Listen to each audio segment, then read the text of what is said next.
जैसे ही ट्रेन में चढ़े, ट्रेन में चढ़ने के साथ ही चना वाला दिखा। पहले चने वाले को देखा, फिर उसकी डोलची टोकनी देखी।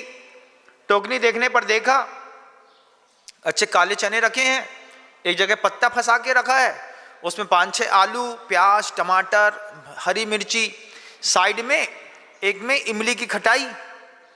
अब वो बोलता है ले चने।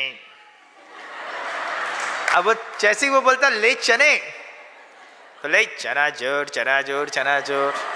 अब वो जैसे ट्रेन में सुनाई देता है, ऐसा कौन सा बाल मन है जो उस चने को नहीं खाता? आप बताइए, आपने भी खाया होगा कभी, है ना? खाया तो होगा महाराज, खाया हमने।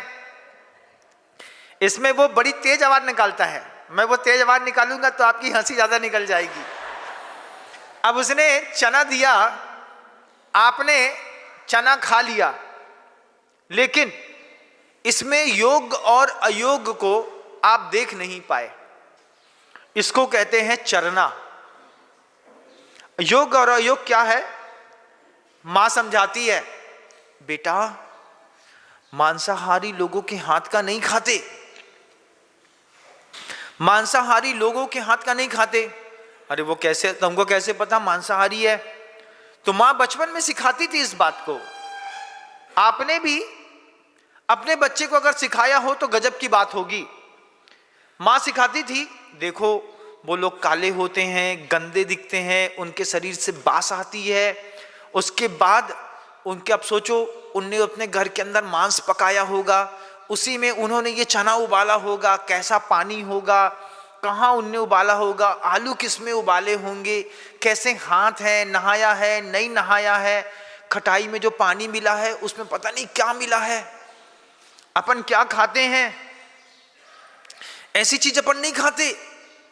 ये बात मां ने बचपन में आपको समझाई, कभी नहीं समझाई? कितने लोगों की मां ने ऐसा उद्बोधन दिया? मेरी मां ने दिया। मां को ऐसा देखता था, मां जब प्यार से समझाती है ना, दुनिया की हर बात समझ में आती है। मां इतनी अच्छी होती है, दोनों गाल पकड़ेगी, प्यार से बोलेगी बेटा अपन ऐसा नहीं खाते ना। तो मां की बात मान ली, मां की बात मान करके चना नहीं खाया। फिर मां को समझ में आया कि बाल मन है, चढ़ते साथ ही कुछ ना कुछ मांगता है। जब अगली बार चली तो घर से चना उबाल करके लेकर के चली। बोले बेटे तुमको चना खाने पड़ते ना ट्रेन में, हम चना लेके आए हैं, घर का चना खा लो। योग और अयोग का भेद किए बिना जो पेट भरा जाता है उसको चरना कहते हैं। ये चर धातु चरने के अर्थ में है। आप बताइए, आप चरते हैं कि नहीं चरते? नहीं महाराज, हम चरते नहीं हैं। हम क्या करते हैं? हम भोजन करते हैं। आप भोजन करते हैं कि चरते हैं? पहला शब्द है चरना, चरना शब्द ले लिया। दूसरा शब्द देखते हैं, भक्षण। भक्षण शब्द किसी के अधिकार को मार करके खाए गए भोजन पर होता है। जैसे छिपकली, छिपकली छोटे छोटे मच्छर खाती है, दीवार में चिपके हुए कीड़े खाती है। छिपकली ने क्या किया पेट भरने के लिए? भक्षण। शेर ने किसी जानवर को फाड़ा, फाड़ करके खा गया, इसको कहते हैं शेर है, चीता है, सियार है, लोमड़ी है। ये जो लोग सिप सिप करके पानी पीते हैं, ये लोग जब पेट भरते हैं तो इसको भक्षण कहते हैं। फिर एक भुज धातु है। भुज धातु भोग, आनंद के अर्थ पे है। जिसको खाने पर आपको आनंद आता है उसको कहते हैं भोजन। शब्द है ना, शब्द के अलग अलग अर्थ हैं। भुज धातु भोग के अर्थ में है। उसको खाने वाला जब खाता है तो खाते वक्त उसका आनंद लेता है, बहुत अच्छा। लेकिन आनंद लेते वक्त वो योग और अयोग को जान चुका होता है। बिना योग और योग को परखे अगर आप किसी चीज का आनंद ले रहे हैं तो फिर वो आपका भोजन ना होकर के चरना कहलाता है। खा लिया, जब मान लीजिए जल्दी है, जल्दी में माँ ने कहा बेटा खा लो, अब 2 पराठे हैं, ठूसा उसी के ऊपर दूसरा ठूसा, उसी के ऊपर तीसरा ठूसा, अंदर जाकर के ठूसा और लूसा एक साथ हो गया। पेट में चीज है लेकिन आपको सुख नहीं दे रही है। कभी ऐसा भी होता होगा जब जल्दीबाजी में भोजन करते हैं तो। लेकिन भोजन शब्द है जो आपको कहता है कि आप उसको खाते वक्त योग परिचय समझ करके फिर जब उसका आनंद लेते हैं उसको कहते हैं भोजन। और उसी में आहार शब्द चलता है। आहार शब्द किसके लिए? साधु परमेष्टि के लिए।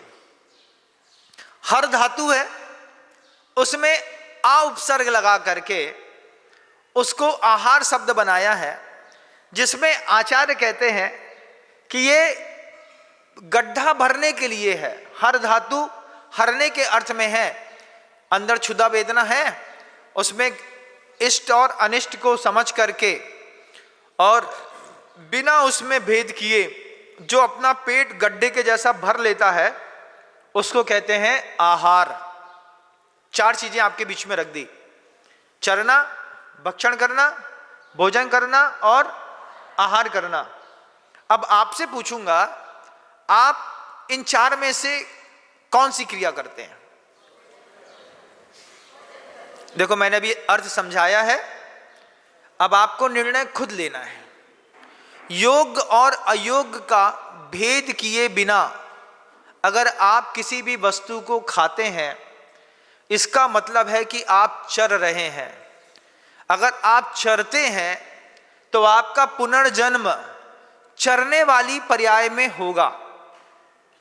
अगर आप भोजन करते हैं मतलब योग वस्तु को जानते हैं, ये मेरे अयोग्य है, ये मेरा त्याग है, मैं इसको नहीं लूंगा, फिर आप उत्तम वस्तु का भोग में आनंद लेते हैं, तो फिर आपका जीवन अगली पर्याय पुनर्जन्म भोग वाले जीवन में इंद्र पद में होगा।